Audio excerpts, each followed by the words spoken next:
Assalamualaikum warahmatullahi wabarakatuh. Kembali lagi di Re Channel. Pada kesempatan kali ini, Re Channel akan kembali membahas soal dan jawaban penata layanan operasional pada tes B3K tahun 2024. Untuk part sebelumnya ada di deskripsi video ini. Tonton video ini sampai habis dan semoga bermanfaat. Soal nomor 1. Berikut ini yang dimaksud dengan workflow dalam operasional adalah: A. Proses pengajuan anggaran kepada bagian keuangan. B. Proses pengembangan kompetensi pegawai. C. Prosedur pemasaran produk. D. Langkah untuk mencapai tujuan hasil yang diharapkan. E. Proses pelaksanaan perintah atasan.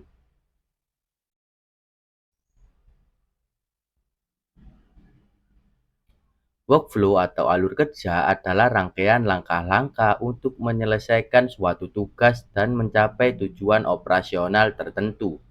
Workflow membantu perusahaan untuk dapat menjalankan operasional dengan lancar, efisien, dan setiap individu paham akan tugas dan tanggung jawab masing-masing dengan baik. Jadi jawaban yang tepat adalah D, yakni langkah untuk mencapai tujuan yang diharapkan.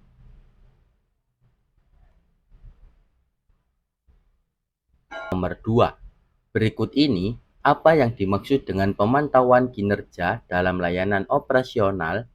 A. Proses penyusunan rencana anggaran. B. Proses perekrutan pegawai baru. C. Proses mengamati dan mengevaluasi kinerja. D. Proses mencari kesalahan pegawai. E. Proses perbaikan pelayanan. Pemantauan kinerja merupakan aktivitas berkala untuk melihat kemajuan pencapaian kinerja guna menciptakan layanan operasional yang semakin berkembang menjadi lebih baik dengan adanya perbaikan dari hasil pemantauan berkala yang ditemukan.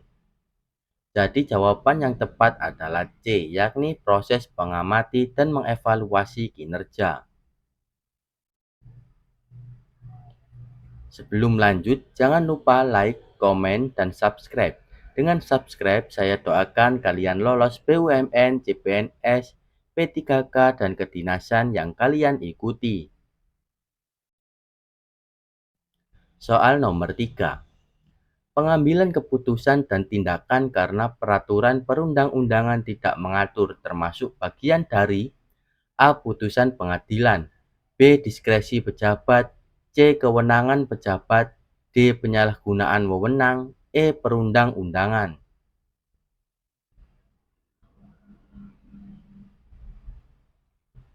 Secara yuridis, arti diskresi adalah keputusan dan atau tindakan yang ditetapkan dan atau dilakukan oleh pejabat pemerintahan untuk mengatasi persoalan konkret yang dihadapi dalam penyelenggaraan pemerintahan.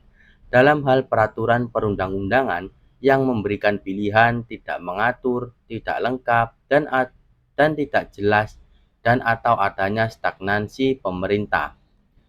Jadi jawaban untuk soal nomor 3 ini adalah B, yakni diskresi pejabat.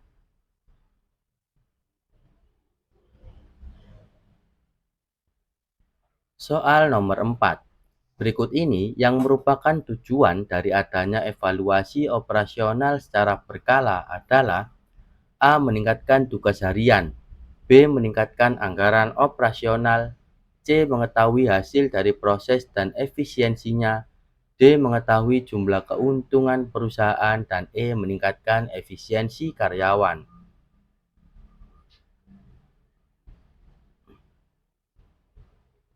Tujuan evaluasi operasional adalah untuk mengetahui kondisi keuangan perusahaan serta tingkat efisiensi operasionalnya. Evaluasi operasional meliputi keuangan perusahaan secara berkala dapat memberikan pemahaman tentang likuiditas, profitabilitas, dan efisiensi operasional suatu perusahaan. Jadi jawaban yang tepat untuk soal nomor 4 ini adalah C, yakni untuk mengetahui hasil dari proses dan bagaimana efisiensinya.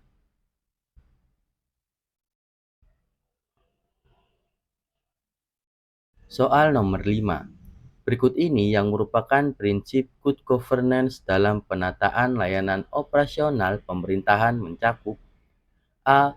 Pengawasan disiplin kerja pegawai. B. Kuantitas laporan kerja. C. Kepentingan pribadi birokrasi. D. Penyelenggaraan yang transparan dan akuntabel. E. Memperpanjang prosedur pelayanan.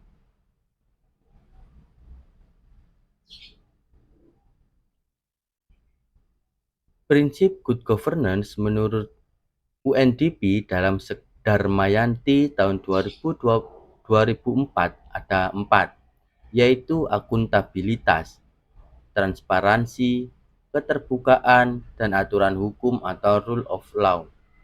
Jadi jawaban yang tepat untuk soal nomor 5 ini adalah D, yakni penyelenggaraan yang transparan dan akuntabel. Lanjut ke soal nomor 6. Apabila dalam suatu kasus terjadi kesalahan pada laporan operasional, maka hal yang paling tepat dilakukan adalah: A. Membuat laporan baru dan menghilangkan jejak laporan yang lama. B. Mengabaikan kesalahan tersebut jika dirasa dampaknya tidak signifikan. C. Menyembunyikan kesalahan dan tetap melanjutkan laporan.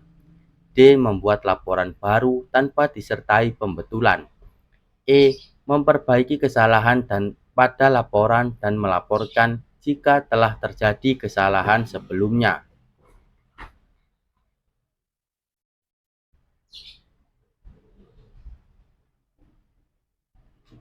Pada kasus tersebut, sebagai seorang penata layanan operasional, diperlukan jiwa mau mengakui kesalahan dan mau memperbaiki menjadi lebih baik. Hal tersebut ditunjukkan dengan sikap memperbaiki kesalahan pada laporan sebelumnya, kemudian melaporkan apabila telah terjadi kesalahan sebelumnya sehingga tidak terjadi miss pada laporan baik sebelum maupun sesudahnya. Jadi jawaban yang tepat untuk soal nomor 6 ini adalah E, yakni memperbaiki kesalahan pada laporan dan melaporkan jika telah terjadi kesalahan sebelumnya. Soal nomor 7. Dalam proses perencanaan operasional, terjadi keterbatasan anggaran. Maka yang dapat dilakukan adalah: A. Mengurangi jumlah pegawai. B. Meninjau ulang prioritas kebutuhan operasional. C. Menggunakan sisa anggaran sebelumnya. D. Mengalokasikan anggaran secara merata. E. Menurunkan anggaran dari program yang kurang menguntungkan.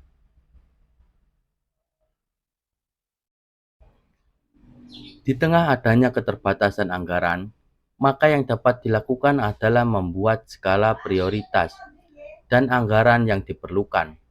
Kemudian, kita dapat mengalokasikan anggaran tersebut berdasarkan prioritas yang sudah dibuat. Dengan begitu, program operasional yang kurang berdampak dapat diminimalisir menyesuaikan anggaran yang ada.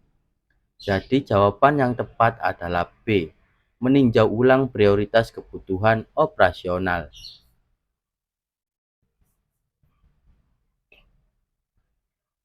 Soal nomor 8. Berikut ini manfaat dari adanya kegiatan monitoring dan evaluasi dalam layanan operasional adalah: A. Meningkatkan kompetensi pegawai yang kurang. B. Memperbaiki proses pelayanan menjadi lebih baik. C. Menilai kekurangan kemampuan pegawai. D. Meningkatkan anggaran operasional. Dan E. Meningkatkan efisiensi pegawai.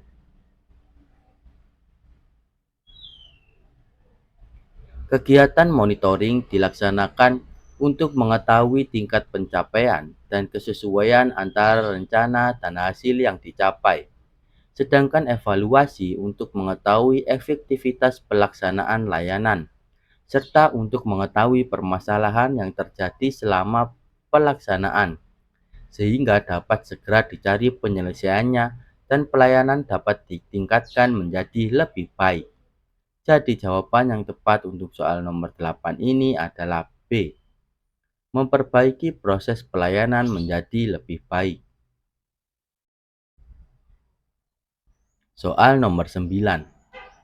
Dalam sistem operasional berbasis digital, proses dokumentasi layanan yang paling efektif adalah A. Mengarsipkan semua data pada penyimpanan fisik. B. Menyimpan riwayat transaksi di perangkat internal. C. Mengintegrasikan sistem CRM dengan database internal. D. Melakukan pencatatan manual setiap transaksi pelanggan. E. Menggunakan Excel untuk mencatat transaksi.